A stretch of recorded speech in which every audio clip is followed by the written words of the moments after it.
स्वागत आहे तुमचा माझ्या मनीषाज रेसिपी युट्यूब चॅनलवर। आज आपण बनवूया अंडा। तर तुम्हाला पण रोज नाश्त्याला चपाती पोहे उपमा खाऊन कंटाळा आलाय का? तर चला आज मी ब्रेड आणि अंड्याचा टेस्टी नाश्ता बनवतेय। तर इथे मी 2 अंडी घेतलेत आणि अंडे आपण आधी एका बाउल मध्ये फोडून घेऊया। तुम्हाला किती माणसांचं बनवायचंय त्या हिशोबाने तुम्ही अंडी घेऊ शकता। तर इथे मी 2 माणसांसाठीच बनवतेय। एक मोठा कांदा बारीक कट करून घेतलाय तो टाकून घेतेय। एक मीडियम साइज टोमॅटो घेतलेला आहे, एक हिरवी मिरची घेतलेली आहे आणि थोडीशी कोथिंबीर। तर हे सगळं आधी आपण या अंड्यामध्ये टाकून घ्यायचं। आता आपण थोडेसे मसाले टाकूया। तर अर्धा चमचा लाल तिखट टाकलाय, अर्धा चमचा हळद, 1 चमचा धनेपूड, चवीपुरतं मीठ आणि 1 चमच भर इतकं पाणी टाकते। तुम्ही कधी अंड्याचे आमलेट बनवताना पाणी टाकलाय का? टाकून बघा, खूप जबरदस्त होतोय। आणि हे सगळं आपल्याला मिक्स करून घ्यायचं आहे। आता हे व्यवस्थित मिक्स पण झालंय।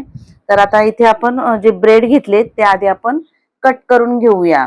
आणि तुम्ही या पद्धतीने अंडा आणि ब्रेडचा भरपूर वेळा रेसिपी बनवून खाल्ले असतील, पण आज जरा ही रेसिपी थोडी वेगळी आहे, करून बघा, खूप जबरदस्त होते। आणि तुम्ही जरी ही या पद्धतीने जर एकदा हे ब्रेड आणि आमलेट अंड्याची रेसिपी बनवली तर नेहमी अशीच बनवणार आणि झटपट होते आणि लहान मुलांना तर खूपच आवडते। तर इथे सगळे ब्रेड आपले कट करून झालेत। गॅसवर मी पॅन ठेवलाय आणि त्याच्यामध्ये आधी मी बटर टाकून घेते। तो तुम्ही तूप तेल बटर काही वापरू शकता आणि बटर जळू नये म्हणून थोडंसं तेल टाकून घेते।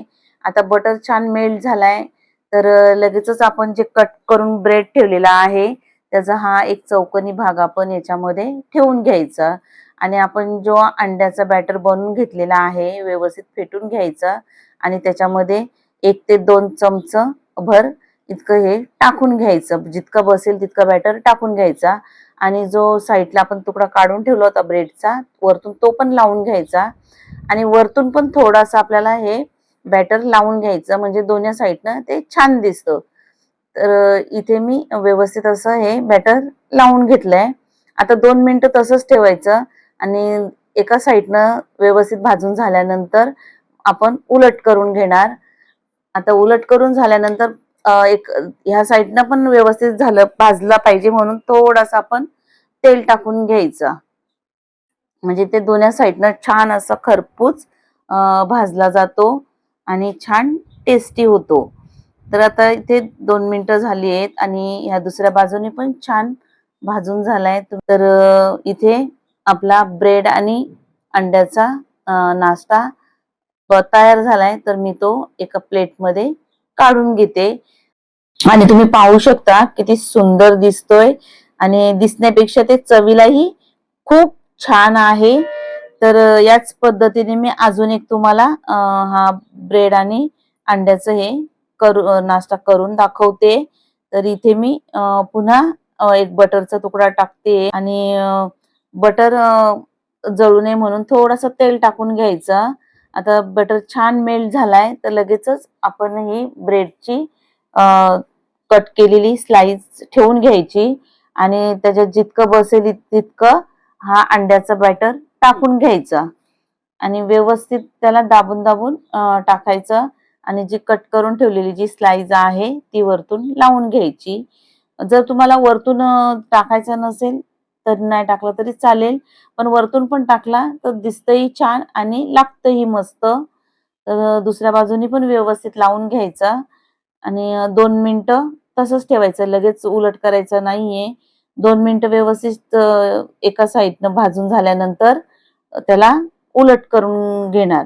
आणि जर माझ्या चॅनलवर नवीन असाल तर लगेचच माझ्या मनीषाज रेसिपी युट्यूब चॅनलला सबस्क्राईब करा, बाजूला असलेलं बेलचं बटन दाबा आणि रेसिपी थोडी जरी तुम्हाला आवडली तर लाईक करा, तुमच्या मित्रपरिवारांमध्ये शेअर करा। तर इथे 2 मिनिटं झालेत आणि मी उलट करून घेते आणि उलट करून घेतल्यानंतर दुसऱ्या साईडनं पण थोडंसं तेल टाकून घ्यायचं, म्हणजे दोन्ही साईडनं छान असं ते भाजलं जाईल। आता इथे 2 मिनिटं झालेत आणि दुसऱ्या साईडनं पण व्यवस्थित भाजून झालंय, तोही मी या प्लेटमध्ये काढून घेते आणि याच पद्धतीने राहिलेले 2 ब्रेड आणि अंड्याचे बनवून घेते. तर इथे सगळा नाश्ता आपला तयार झालाय, तुम्ही पाहू शकता आणि दिसतो पण छान. तर आता इथे मी कट करून घेतेय. तुम्हाला पाहिजे त्या आकाराने तुम्ही कट करून घेऊ शकता किंवा न कट करता तसंही खाऊ शकता, काही हरकत नाहीये.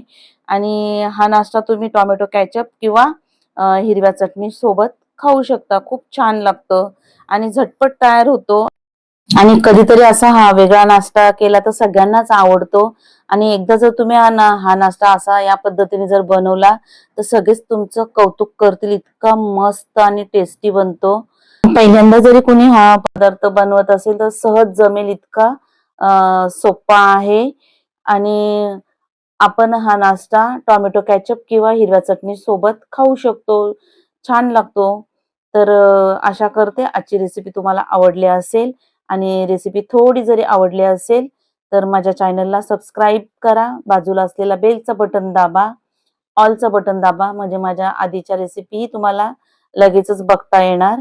आणि रेसिपी थोडी जरी आवडली तर लाईक करा, मित्रपरिवारांमध्ये शेअर करा. आणि रेसिपी तुम्ही कोणत्या शहरातून कोणत्या गावातून पाहता तेही कमेंट करून मला सांगा. आणि रेसिपी शेवटपर्यंत बघितल्याबद्दल तुमचं मनापासून खूप खूप धन्यवाद. तर चला पुन्हा भेटूया अशाच एखाद्या जबरदस्त आणि मस्त रेसिपी सोबत. तोपर्यंत मस्त खा आणि मस्त रहा.